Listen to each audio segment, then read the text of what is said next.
మానవ జీవితాన్ని యొక్క పరమార్థాన్ని శ్రీకృష్ణుడు అర్జునుడికి బోధించిన ఈ బోధనే ఈ గీతోపదేశం.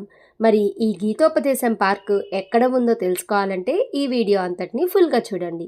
హాయ్ అండి, నేను మీ Ramya. Welcome back to my rangoli and my life channel. ఈ గీతోపదేశం పార్క్ ఏంటి, ఎక్కడ అని అనుకుంటున్నారా? మరి మానవుడు భూమి మీదకు వచ్చాడు అంటే ఏదో ఒక కర్మ చేయాల్సిందే కదా. మరి మన జీవితం యొక్క అర్థం అంటే మనం చేయబోయే కర్మలు, మన ధర్మం ఏమిటి, మనం ఈ భూమి మీదకు వచ్చినందుకు ఏం పనులు చేయాలి, ఎలా ధర్మంగా నడుచుకోవాలి అనే అంశాన్ని మనకి కురుక్షేత్ర యుద్ధం టైంలో శ్రీకృష్ణుడి అర్జునుడికి బోధిస్తాడనమాట. ఆ బోధననే మనం గీతోపదేశంగా పిలుచుకుంటాము. మరి ఈ గీతోపదేశం అనే ఒక థీమ్ని పెట్టి మనకైతే తిరుమలలో కొండపైన ఒక పార్క్ని ఏర్పాటు చేశారు. ఈ పార్క్ అసలు ఎంత ప్రశాంతంగా ఉంది అంటే, ఈ పార్క్ ఎక్కడ ఉంది అని తెలుసుకోవాలి అంటే మనం అలిపిరి స్టెప్స్ కానీ, లేదంటే కింద తిరుపతి నుంచి మనం తిరుమలకి రీచ్ అయిన వెంటనే కొండ స్టార్టింగ్లో మనకి ఈ పార్క్ అయితే ఉంటుంది.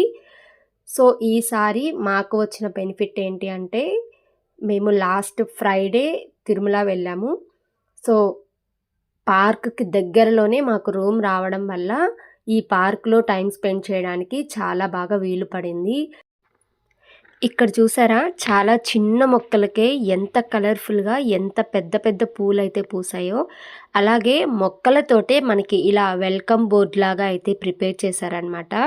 ఇవన్నీ ప్లాంట్ క్రీపర్స్ అనమాట, ఆర్టిఫిషియల్గా పెట్టిన బోర్డ్స్ అయితే కాదు. చిన్న చిన్న మొక్కలకి కూడా చాలా ఫ్లవరింగ్ అనేది చాలా బాగుంది. మరి ఆ స్వామివారి అనుగ్రహం అని చెప్పుకోవచ్చు. అలాగే కొంచెం సేపు కూర్చొని ధ్యానం చేసుకోవాలి అన్నా కూడా ఇక్కడ చాలా ప్రశాంతంగా ఉంది. మనకి మొక్కలతోటే క్రీపర్స్ లాగా చాలా బాగా అల్లించారు.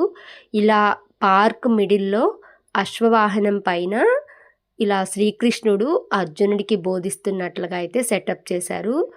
అలాగే ఇలా ఇక్కడ రెడ్ కలర్ ఫ్లవర్స్ కనిపిస్తున్నాయి కదా, ఈ ఫ్లవరింగ్ అనేది మనకి చుట్టూ స్టార్ షేప్లో అయితే మనకి అరేంజ్ చేశారనమాట. చూడడానికి చాలా బ్యూటిఫుల్గా ఉంది.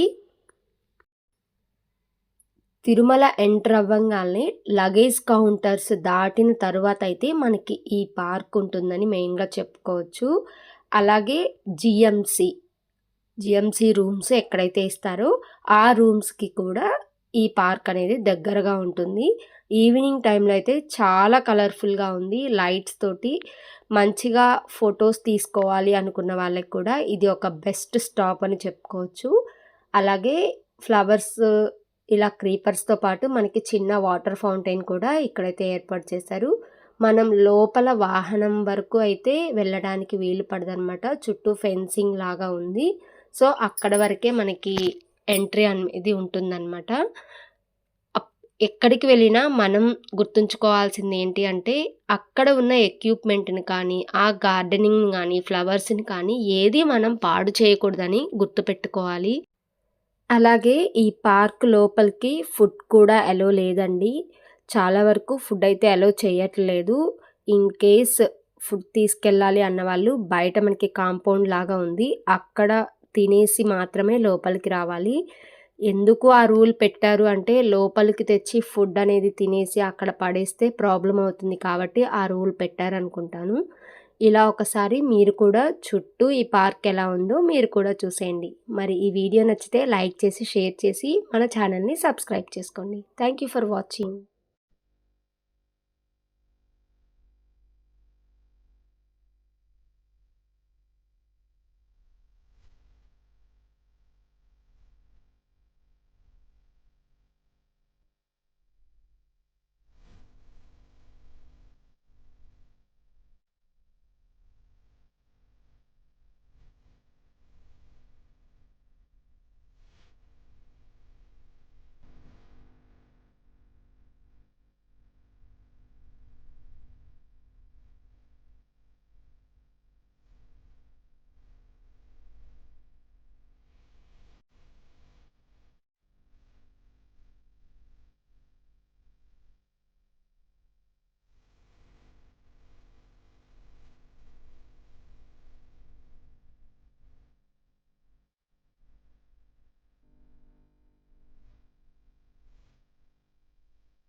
హ్మ్.